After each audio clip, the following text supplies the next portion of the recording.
Hi, I'm Cheng Thom, and you're watching Ask Kai, Quick Tips for the Apocalypse, a series of short videos in which I answer all your questions about life, love, and living your best, despite the fact that we live in digital, post-futuristic capitalism. We were all slowly being drained of our lifeblood by blood-sucking billionaires, and also there is a pandemic and an environmental crisis, but still, you get to live your best life.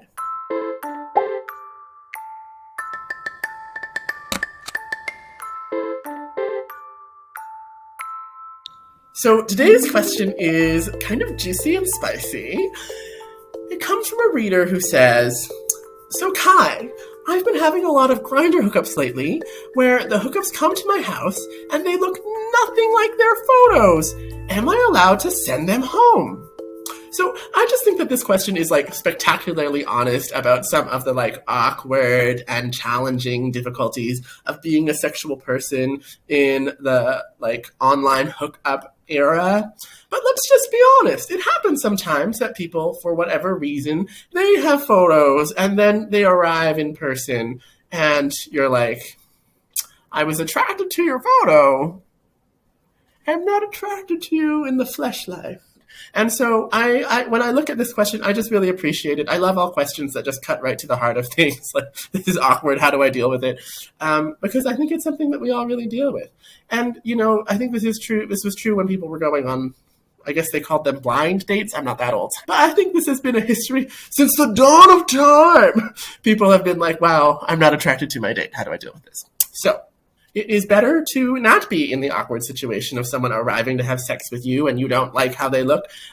So maybe there are some preventative steps we can take. And some of those preventative steps are maybe when you are doing the texting phase of arranging for an online hookup, one can ask for what I believe the kids are calling live photos, which is when somebody takes a photo of themselves as they are in the moment, or at least a photo that looks like they might be more candid than in their beautifully posed artistic shot.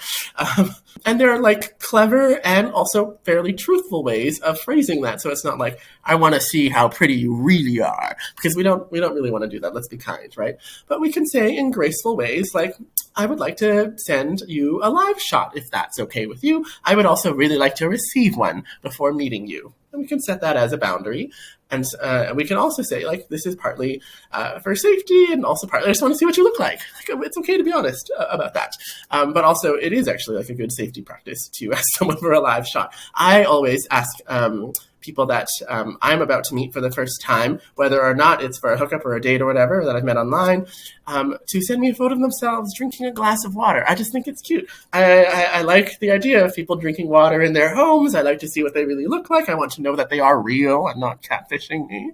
And also I like to encourage hydration. So really, we all win.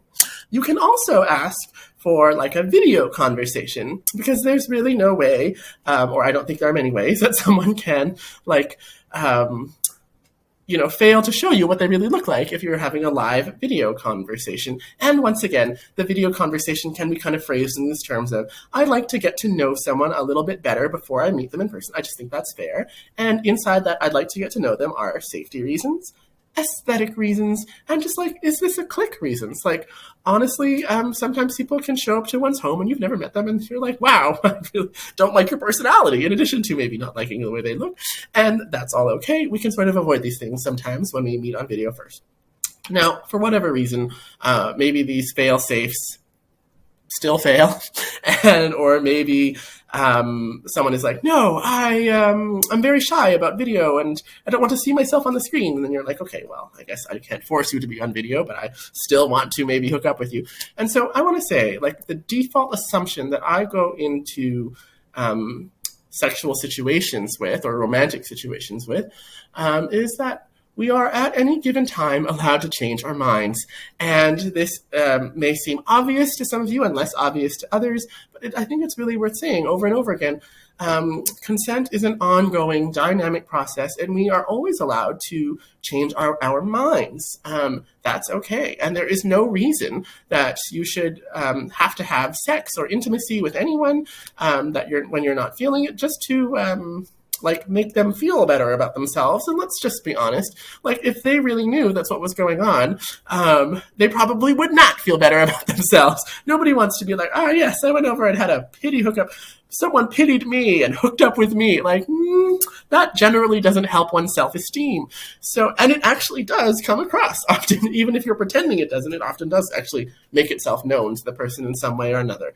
So it's generally a good idea to just go in assuming that you can change your mind.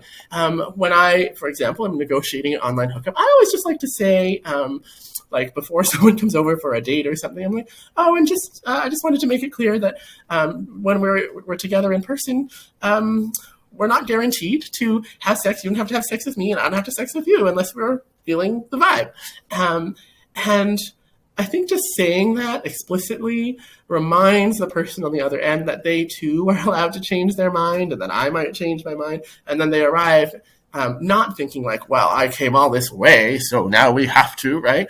It just sets that tone. And if someone says, what do you mean? We're invested. Like, that's actually a red flag and maybe a sign that you don't want to invite that person over to your home for intimate time. So it is also a good diagnostic. It might be horribly awkward, but believe me, I think there will be also other awkward things. So we'll have this awkward one too. And then the way the person responds will tell you whether or not you want to meet them. And so when you do meet them, you don't have to tell them, I think you're hideously ugly. Go away. You don't have to do that. All you have to say is, I'm not really feeling the click.